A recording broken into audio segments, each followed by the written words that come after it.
Welcome to my YouTube channel Saloni Quest. NTPC PY Qs GK GS important question by Saloni Quest. NTPC के जितने भी previous year question बनते हैं उन्हें हम इस वीडियो में डिस्कस करते हैं। जैसे कि प्रैक्टिस सेट हमारा 15 है, तो चलिए स्टार्ट करते हैं। हमारा पहला क्वेश्चन है, भारतीय राष्ट्रीय सेना INA के संस्थापक कौन थे? Who was the founder of the Indian national army? INA Bhagat Singh, JR Nehru, Subhash Chandra Bose या महात्मा गांधी जी? तो सुभाष चंद्र बोस जो थे वो भारतीय राष्ट्रीय सेना INA के संस्थापक थे। संस्थापक कौन थे? सुभाष चंद्र बोस जी थे भारतीय सेना के। और इन्हें मतलब भारतीय की बात की जाएगा सुभाष चंद्र बोस जी की, तो 23 जनवरी को इनकी जयंती मनाई जाती है। 23 जनवरी को ही पराक्रम दिवस के रूप में मनाया जाता है इनकी जयंती पर। इस बार 2025 में 128वीं जयंती मनाई गई सुभाष चंद्र बोस जी की जयंती पर। भगत सिंह, जवाहरलाल नेहरू जी जो कि हमारे इंडिया के स्वतंत्र भारत के प्रथम प्रधानमंत्री थे। सुभाष चंद्र बोस जी। महात्मा गांधी हमारे राष्ट्रपिता, जिसे बापू के नाम से भी जाना जाता है और महात्मा गांधी के नाम से भी जाना जाता है। ये हमारे महात्मा गांधी जिनकी जयंती मनाई जाती है 2 अक्टूबर को। और इनका अगर शहीद दिवस की बात की जाए तो 23 जनवरी 1948 को इनकी हत्या कर दी गई थी गोली मार करके।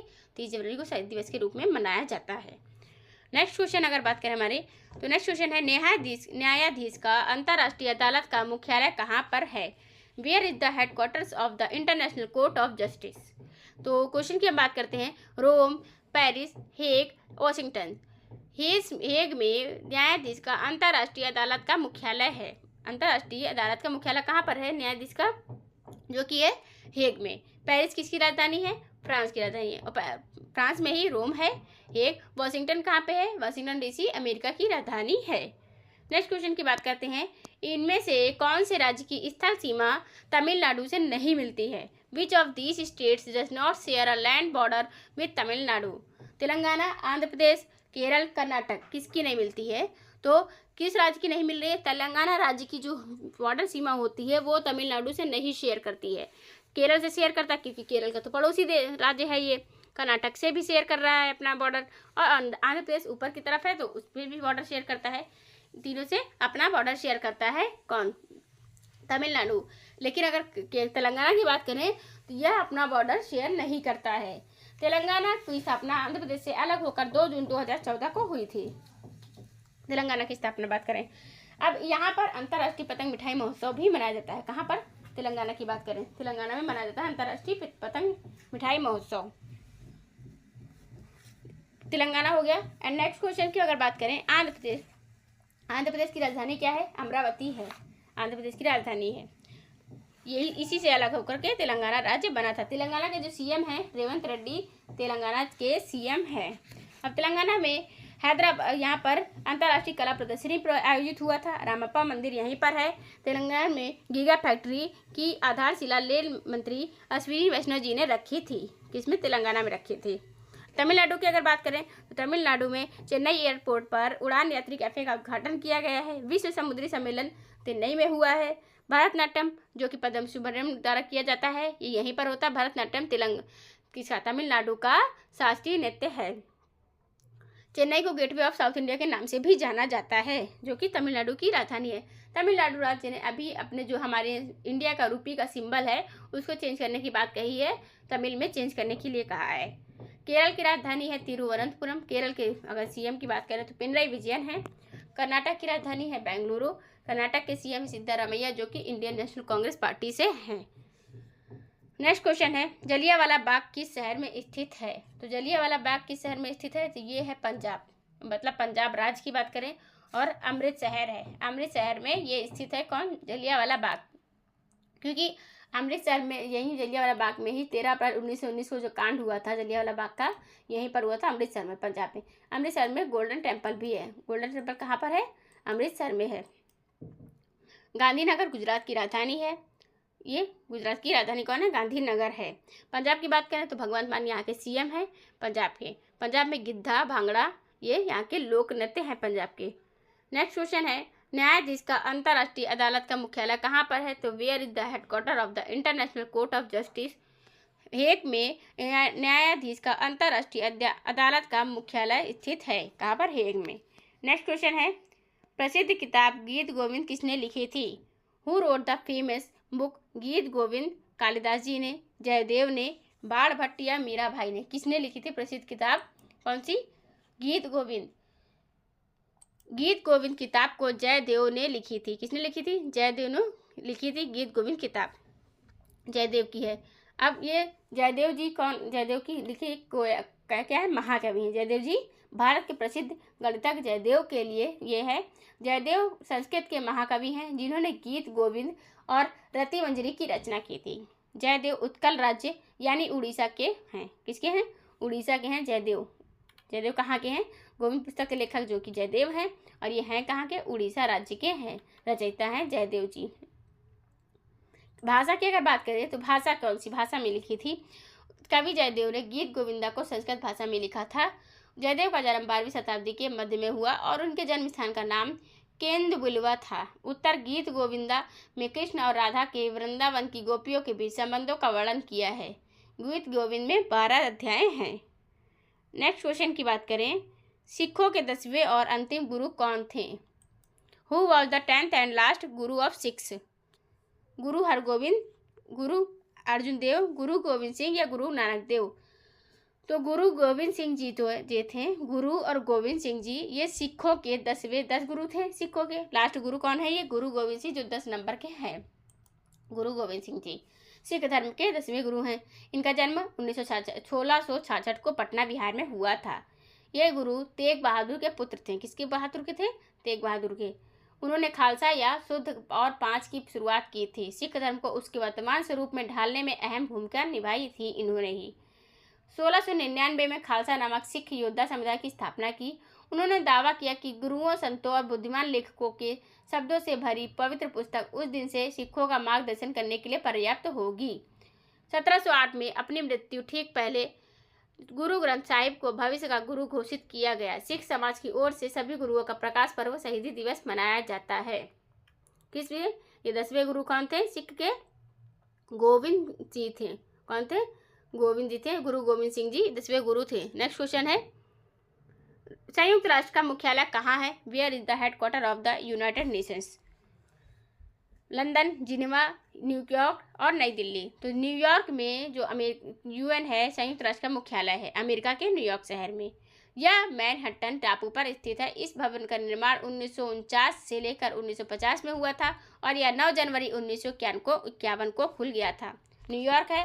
न्यूयॉर्क में किसका हेडक्वार्टर है? संयुक्त राष्ट्र का है, यूएन का है।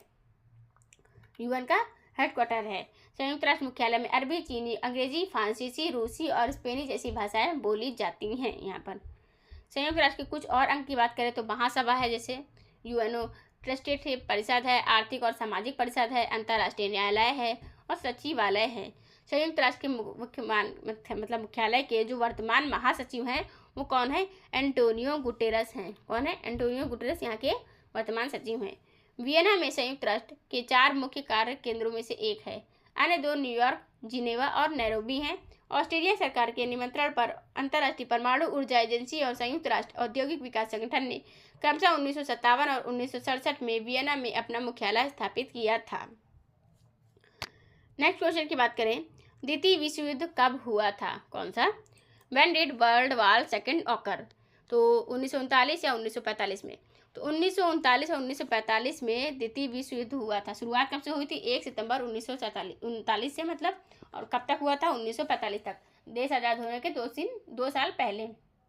प्रथम विश्व युद्ध की बात करें तो 14 से 18 तक, 1914 से 18 तक हुआ था। और दूसरा विश्व युद्ध हुआ था 1939 से लेकर के 45 के बीच में हुआ था। ये विश्व युद्ध, सेकेंड वर्ल्ड वॉर हुआ था 1939 में। अगर नेक्स्ट क्वेश्चन की बात करते हैं तो हमारा नेक्स्ट क्वेश्चन है, राष्ट्रीय एरोनॉटिकल लेबोरेटरी कहाँ स्थित है? Where is the National Aeronautical Laboratory located? Hyderabad, Bengaluru, Calcutta, Delhi या कहाँ पर? तो बेंगलोर में राष्ट्रीय एरोनॉटिकल लेबोरेटरी स्थित है। कहाँ पर? बेंगलुरु में। यह भारत की एकमात्र सरकारी एरोस्पेस अनुसंधान और विकास प्रयोगशाला है। यह वैज्ञानिक और औद्योगिक अनुसंधान परिषद CSIR का एक घटक है। CSIR का 1959 को हुई थी। इसकी स्थापना की अगर बात करें तो 1959 को, और इसरो की स्थापना 1969 को, 10 साल बाद हो गई थी। इसका मुख्यालय पहले दिल्ली में था, अब बेंगलुरु में जाया गया है। पहले दिल्ली में था। HAL, DRDO और इसरो के साथ मिलकर काम करती है यह कंपनी। विमानों के विकास के लिए जिम्मेदार है। भारत की दूसरी सबसे बड़ी एरोस्पेस कंपनी है ये। एरोस्पेस क्षेत्र में अनुसंधान करती है और वैज्ञानिक और औद्योगिक अनुसंधान करती है। कौन सी कंपनी है? यह वैज्ञानिक एवं औद्योगिक अनुसंधान परिषद द्वारा दिल्ली में स्थापित किया गया था और इसका मुख्यालय अब बेंगलुरु में ले जाया गया है।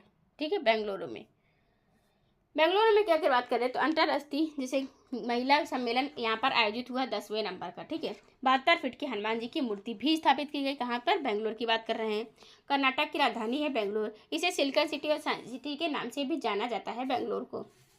बेंगलुरु में ही बेंगलुरु में ये तो हुआ। और छठा अंतर्राष्ट्रीय बाजरा महोत्सव कहाँ पर हुआ है? बेंगलुरु में आयोजित हुआ है छठा अंतर्राष्ट्रीय कौन सा महोत्सव?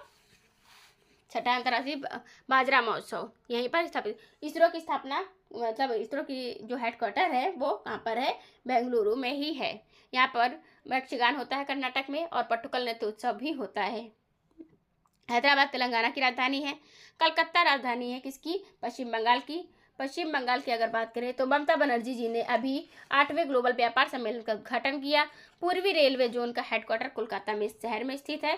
भारत और बांग्लादेश संयुक्त नदी आयोग की तकनीकी समिति की बैठक कहाँ पर हुई? ये हुई है यहीं पर। समिति की बैठक कोलकाता में हुई। पश्चिम बंगाल का बाउल नृत्य किस लिए कलाकार कौन से कलाकार करते हैं? लोक गायक। यूनेस्को सिटी ऑफ लिटरेचर दर्जा किसको मिला है? कोलकाता शहर को मिल गया है यूनेस्को सिटी ऑफ लिटरेचर। यहाँ के आनंद बोस यहाँ के गवर्नर हैं।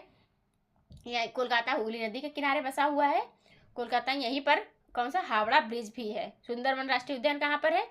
पश्चिम बंगाल में ही है। बोई पुस्तक मेला सबसे पुराना बोई पुस्तक मेला का आयोजन भी यहाँ पे कोलकाता में हुआ था।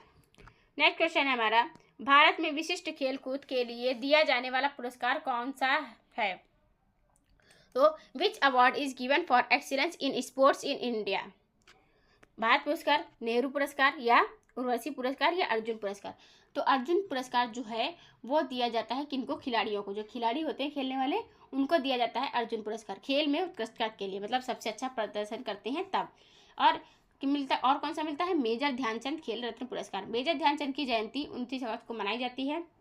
1956 में इनको पद्म भूषण से पुरस्कार से सम्मानित किया गया था।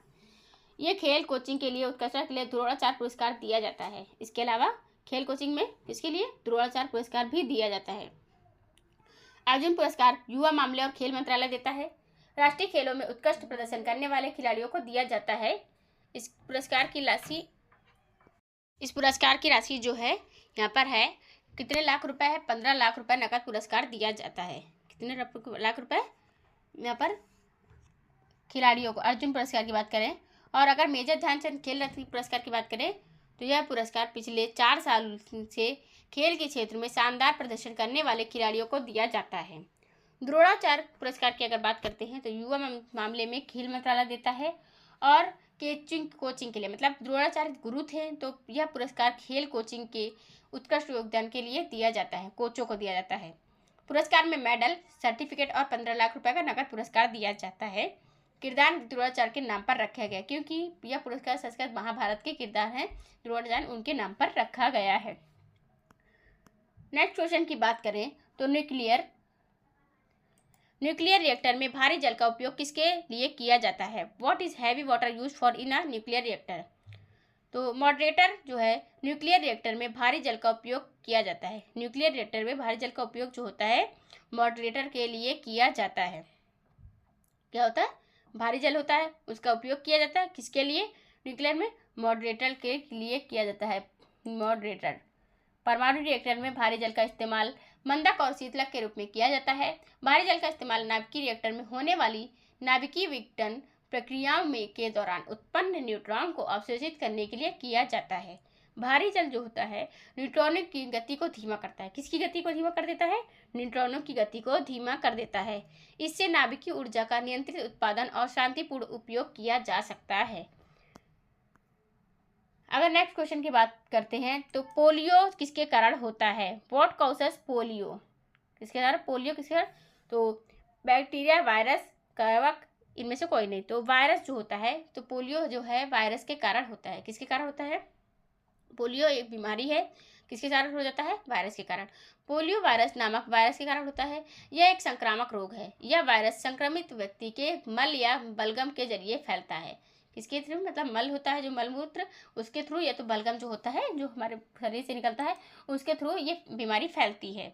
पोलियो वायरस के 3 सेरोटाइप होते हैं, स्ट्रेन या प्रकार होते हैं, जैसे कि 1, 2, 3। पोलियो केंद्रीय तंत्र पर हमला कर सकता है। किस पर? केंद्रीय तंत्र पर हमला करता है। यह मांसपेशियों को, जो हमारी मांसपेशियां होती हैं, उनको सक्रिय करने वाली तंत्रिका कोशिकाओं को नष्ट कर देता है। क्योंकि पोलियो में क्या होता है, लोग जो होते हैं बहुत ज़्यादा वीक हो जाते हैं, पूरी तरह से बीमार, ना उनको कुछ अच्छा लगता है, ना कुछ खाते हैं ना पीते हैं, और बस मतलब पूरी तरह से वीक हो जाएंगे। तो जब इंसान वीक हो जाएगा तो वो उठ बैठ भी दिक्कत करता है, उसको प्रॉब्लम होती है। इससे आंशिक या पूर्ण पक्षाघात हो सकता है। आमतौर पर सांस लेने के लिए इस्तेमाल की जाने वाली मांसपेशियों को लकवाग्रस्त करके मृत्यु का कारण भी बन सकता है ये वायरस। कौन सा? Polio virus. पोलियो का टीकाकरण लगवाना चाहिए, मतलब जो टीका आता है। दूषित भोजन और पानी से भी बचना चाहिए। इसकी जो पोलियो से बचने के उपाय होते हैं, खराब हाथ धोने से बचना चाहिए। संक्रमित व्यक्ति जो होता है उसके खांसने या छींकने से भी बचना चाहिए हम लोग को। यह आमतौर 5 साल की उम्र कम के बच्चों को प्रभावित करता है। पीड़ित व्यक्ति लकवाग्रस्त हो जाता है। पोलियो से अगर पीड़ित व्यक्ति है जो, तो वो लकवाग्रस्त हो जाता है। संयुक्त राज्य अमेरिका में पोलियो का उन्मूलन हो चुका है, लेकिन यह अभी भी दुनिया के अन्य हिस्सों में पाया जाता है। नेक्स्ट क्वेश्चन की हम बात करते हैं। तो यहाँ पर हमारा क्वेश्चन, शारीरिक कंपन से क्या उत्पन्न होता है? What is produced by physical vibration? विद्युत, प्रकाश, गर्मी, ध्वनि। तो ध्वनि जो होती है, वो साउंड होती है, वो शारीरिक कंपन से उत्पन्न होता है। किससे? शारीरिक कंपन से क्या उत्पन्न होता है? ध्वनि उत्पन्न होती है शारीरिक कंपन से। ध्वनि ऊर्जा पैदा होती है। शरीर के किसी हिस्से की अनैच्छिक गतिविधि होती है। यह मांसपेशियों के बार बार सिकुड़ने और रिलैक्स होने से होता है। किसके? मांसपेशियां जो होती है हमारे बॉडी की, वो बार बार सिकुड़ती हैं या तो रिलैक्स होने से होता है। कंपन हाथ, सिर, वोकल कॉर्ड या ट्रंक या टांगों में हो सकता है। कंपन के कारण अगर बताया जाए तो ये होते हैं हमारे, क्या है, जैसे हम तनाव लेते हैं, गुस्सा करते हैं या चिंता करते हैं, दिमाग की कमजोरी होना या कुछ दवाओं का रिएक्शन जैसे कर जाना, अल्कोहल का सेवन करना, पार्किंसन रोग, अति सक्रिय थायराइड ग्लैंड जैसे कि, और कुछ तरह के कंपन परिवार में भी हो सकते हैं, जिससे पारिवारिक होते हैं। नेक्स्ट क्वेश्चन की अगर हम बात करते हैं तो हमारे बॉडी में आयोडीन की कमी से कौन सा रोग होता है? आयोडीन की कमी से। Which disease is caused bye iodine deficiency? तो गाइटर जो रोग होता है वो होता है किसकी कमी से होता है? आयोडीन की कमी से गाइटर रोग होता है। आयोडीन कमी से घेंगा रोग। घेंगा मतलब इसको हिंदी में, जैसे हमारे हिंदी भाषा में अगर बात की जाए पारिवारिक में, तो इसको किस नाम से जाना जाता है? घेंगा रोग होता है। किसकी कमी से होता है? आयोडीन की कमी से होता है, और इसे इंग्लिश में गायरेटर भी बोलते हैं। हाइपोथायराइडिज्म, क्या नाम इसका? हाइपोथायराइडिज्म, ये है जैसी समस्याएं हो सकती हैं। आयोडीन की कमी से अगर रोग की बात करें तो मतलब मूक बधिरता, गर्भपात होना, स्टिल बर्थ होना, भ्रूण का विकास धीमा होना, मस्तिष्क का असामान्य विकास, बौद्धिक अक्षमता और कद छोटा हो रहा, ये है आयोडीन की कमी के जो मतलब क्या है, कमियां जो होती जिनसे ये रोग हो जाते हैं। आयोडीन की कमी से होने वाले विकारों को रोकथाम के लिए आयोडीन युक्त नमक का इस्तेमाल किया जाता है। किसका? अगर क्या आयोडीन की कमी होती है आहार में, जैसे तभी पानी में आयोडीन की कमी होना, आयोडीन कमी से विकार होते हैं जो हम लोग के अंदर लक्षण आ जाते हैं कि क्या क्या दिक्कत होती है। गला फूल जाना, थायराइड ग्रंथि में सूजन आना, त्वचा का फूलना, ये सब मानसिक कार्यशीलता जो मतलब होती है ना, जो माइंड है सही से काम ना करे, तो जो बॉडी मतलब सूखी सूखी रूखी रूखी लगती है, पपड़ीदार होना, बाल हल्के और मोटे होना, इस तरह के जो होते हैं तो ये आयोडीन की कमी से होते हैं। किसी कमी से? आयोडीन की कमी से। नेक्स्ट क्वेश्चन की बात करते हैं। तो ओरियन क्या है? What is Orion? ओरियन जो है वो तारामंडल है। क्या है ये? ओरियन तारामंडल। ओरियन क्या है? तारामंडल है। ओरियन तारामंडल है, मतलब ये क्या है? कंस्टेलेशन है। मैटर नहीं है, मतलब उल्कापिंड नहीं है, आकाशगंगा गैलेक्सी नहीं है, ये है ग्रह, प्लैनेट भी नहीं है, ये क्या है? तारामंडल है। ओरियन क्या है? ओरियन तारामंडल है। आकाश के क्षेत्र को तारामंडल कहते हैं। आकाश जो होता है उसके जो क्षेत्र होता है पूरा, उसके क्षेत्र को तारामंडल कहते हैं, जिसमें तारों के समूह के बीच में कल्पित रेखाएं खींचने पर कोई जानी पहचानी आकृति बनती है। इन आकृतियों को पौराणिक पात्रों, जानवरों, वस्तुओं या प्राचीन कहानियों के पात्रों के नाम पर रखा गया है। तारामंडल आकाश को पहचानने योग्य खंडों से बांटने का तरीका है एक। नेक्स्ट क्वेश्चन की हम बात करते हैं। तो अम्लीय वर्षा का अम्लीय वर्षा का कारण क्या होता है, अम्लीय वर्षा क्यों होती है। What is the cause of acid rain, मतलब जब हम देखते हैं कि हमें वर्षा होती है तो ये जो एयर पॉल्यूशन होता है, जैसे कि गाड़ियों का चलना, एसी का चलना, फ्रिज का चलना, इससे क्या होता है क्लोरोफ्लोरोकार्बन जो हमारे वो होती गैस निकलती है, गंदी गैस, उससे क्या होता है अम्लीय वर्षा का कारण बन जाता है। अम्लीय जो हमारी बारिश होती है वो अम्लीय बन जाती है। नॉर्मल तो अच्छी होती है, लेकिन वायु प्रदूषण के कारण वायु में इतनी गंदगी आ जाती है, इसके कारण अम्लीय वर्षा होती है, जो वायुमंडल में सल्फर डाइऑक्साइड को मिला देता है, SO2 और नाइट्रोजन ऑक्साइड मतलब NO जैसी गैसें छोड़ी जाती हैं। तो ये पानी, ऑक्सीजन और अन्य रसायनों के साथ मिल करके अम्लीय यौगिक बनाते हैं। ये यौगिक फिर बारिश के पानी में मिलकर अम्लीय वर्षा का रूप ले लेते हैं। वायुमंडल में सल्फर डाइऑक्साइड, नाइट्रोजन ऑक्साइड का उत्सर्जन करना, कारों, ट्रकों, बसों से कितना निकलने वाला जो धुआं है, कोयला और प्राकृतिक गैस जैसे जीवाश्म ईंधनों के जलने से निकलते हैं धुआं, और हीटिंग वायरों जो मतलब वायरल होते हैं ना, उनसे निकलने वाला धुआं, ये हैं अम्लीय वर्षा के कारण। क्या मिट्टी, जंगलों, झीलों और अन्य वातावरण पर हानिकारक प्रभाव पड़ता है किसका, अम्लीय वर्षा का। अगर नेक्स्ट क्वेश्चन की बात करते हैं, ऑक्सीजन की खोज किसने की थी। Who discovered oxygen. Joseph priestly ने ऑक्सीजन की खोज की थी। किसने की थी ऑक्सीजन की खोज, 1774 में की गई थी। और किसी ने की थी, जोसेफ प्रिस्टली ने की थी ऑक्सीजन की खोज। तो इन्होंने सदियों में पुराने सवालों का जवाब दिया कि चीज़ें क्यों और कैसे जलती हैं। जन्म से अंग्रेज, प्रिस्टले राजनीति और धर्म के साथ साथ विज्ञान में भी गहराई में शामिल थे। कौन इनके डिस्कवर्ड हैं ऑक्सीजन के, जोसेफ प्रिस्टली हैं। अब नेक्स्ट क्वेश्चन हमारा, नमक का रासायनिक सूत्र क्या है। नमक का what is the chemical formula of salt. तो मोस्ट इंपॉर्टेंट जैसे कि क्या है हमारा, H2O किसके नाम से जाना जाता है, वाटर के नाम से जाना जाता है। सोडियम क्लोराइड, ये जो है सोडियम क्लोराइड, ये सूत्र जो है ये है किसका, नमक का है। इसको नमक के नाम से जाना जाता है। साधारण नमक जो हम खाते हैं, नमक का रासायनिक सूत्र है सोडियम क्लोराइड है। सोडियम क्लोराइड इसका है, किसका, नमक की बात हो रही है।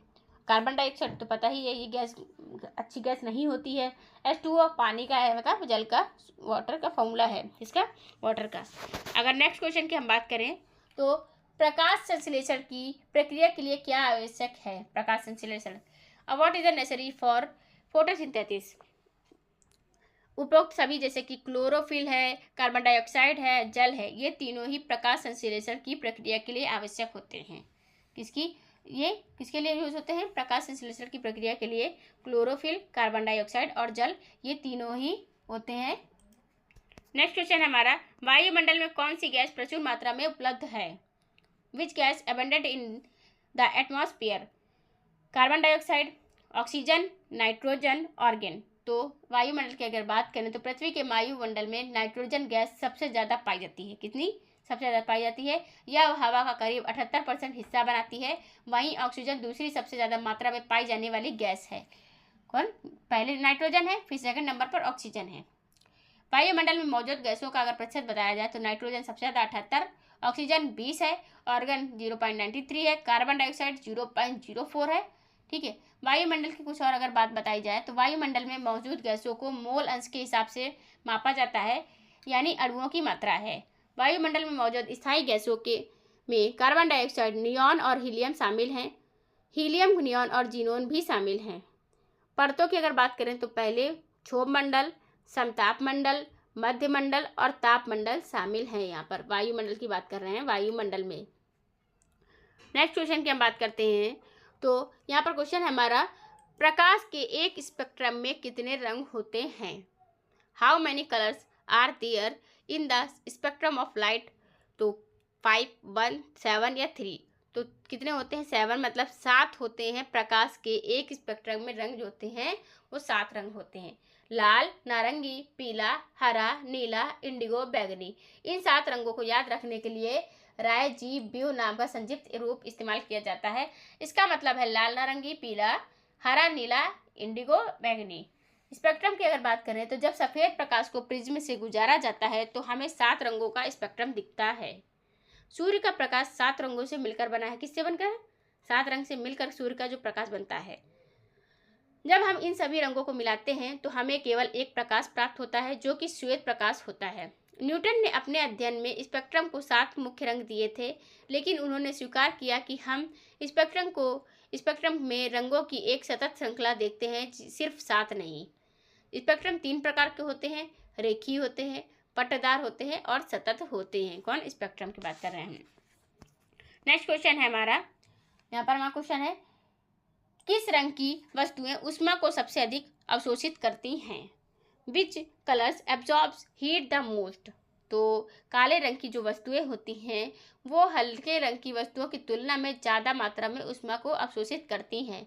ऐसा इसलिए होता है क्योंकि काला रंग प्रकाश की सभी तरंगदैर्घ्य को अवशोषित करता है और किसी को भी परावर्तित नहीं करता है। वहीं सफ़ेद वस्तुएं प्रकाश की सभी तरंगदैर्घ्य को परावर्तित कर देती हैं और इसलिए सबसे कम ऊष्मा अवशोषित करती हैं। कितनी? कौन? जैसे अगर गर्मी की बात करें तो गर्मियों में अगर हम डार्क कलर के कपड़े, मतलब जैसे कि काला कलर है, ये अगर पहनते तो उसमें ज़्यादा गर्मी लगेगी किसी को भी हो, क्योंकि उसमें क्या है, ऊष्मा अवशोषित होती है। ठीक है। और अगर लाइट कलर पहनते हैं, जैसे वाइट कलर कपड़ा है, तो वो जो होता है परावर्तन प्रकाश जो आता है उसको परावर्तित कर देता है, तो जिससे कि उसमें कम गर्मी लगने के बहुत चांसेस होते हैं। काले या हरे रंग, मतलब गहरे रंग की बात हो रही है, गहरा कोई भी रंग हो, काला भी हो, गहरा रंग, सामग्री जो होती है वस्तुएं सबसे तेजी से गर्मी उत्सर्जित करती हैं, मतलब गर्मी छोड़ती हैं और अवशोषित करती भी हैं, मतलब गर्मी देती भी हैं और गर्मी को लेती भी हैं साथ में। ऊष्मा के सर्वोत्तम सुचालक माने जाने वाली कुछ धातुएं हैं, तांबा, एल्युमिनियम, चांदी, सोना, ग्रेफाइट और प्लेटिनम हैं। चांदी एक शानदार परावर्तक के रूप में कार्य करती है, इसलिए चांदी ऊष्मा संचारित करने वाली सबसे बेहतरीन धातुओं में से एक है। पानी की विशिष्ट ऊष्मा धारिता सामान्य पदार्थों में सबसे अधिक है, जो 4.18 जूल ग्राम सेल्सियस होती है, डिग्री सेल्सियस होती है। नेक्स्ट क्वेश्चन की अगर बात करते हैं तो यहाँ पर हमारा क्वेश्चन है नेक्स्ट, मिट्टी में पौधे उगाने के लिए कौन सी गैस की आवश्यकता होती है? Which gas is essential for plant growth in soil?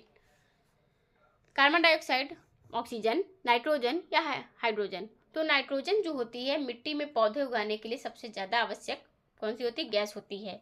पौधे के लिए प्रकाश संश्लेषण की प्रक्रिया में कार्बन डाइऑक्साइड की गैस की बहुत ज़रूरत होती है, वहीं पौधों की वृद्धि के लिए नाइट्रोजन गैस जरूरी होती है।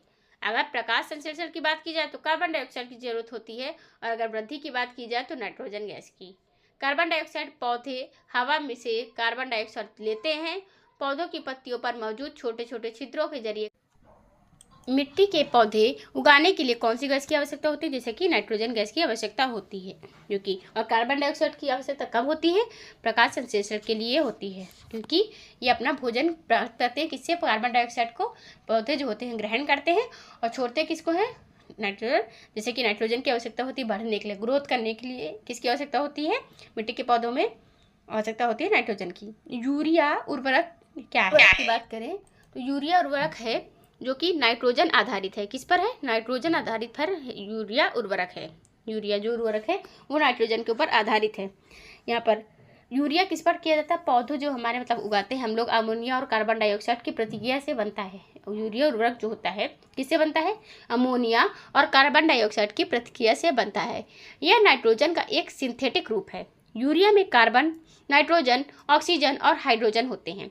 यूरिया उर्वरक के बारे में अगर ज़रूरी बात कहें तो हे गाइस, आपको ये वीडियो कैसी लगी है? अगर वीडियो अच्छी लगी हो तो कमेंट बॉक्स में कमेंट करके ज़रूर बताइएगा। एंड अगर आपको जो क्वेश्चन से रिलेटेड कोई भी डाउट होते हैं तो आप कमेंट सेक्शन में कमेंट करके क्लियर कर सकते हैं, जिससे कि आपको कोई डाउट ना रहे। अगर आपने अभी तक हमारे चैनल को सब्सक्राइब नहीं किया है तो चैनल को सब्सक्राइब कर लें एंड बेल आइकन को ऑन कर लें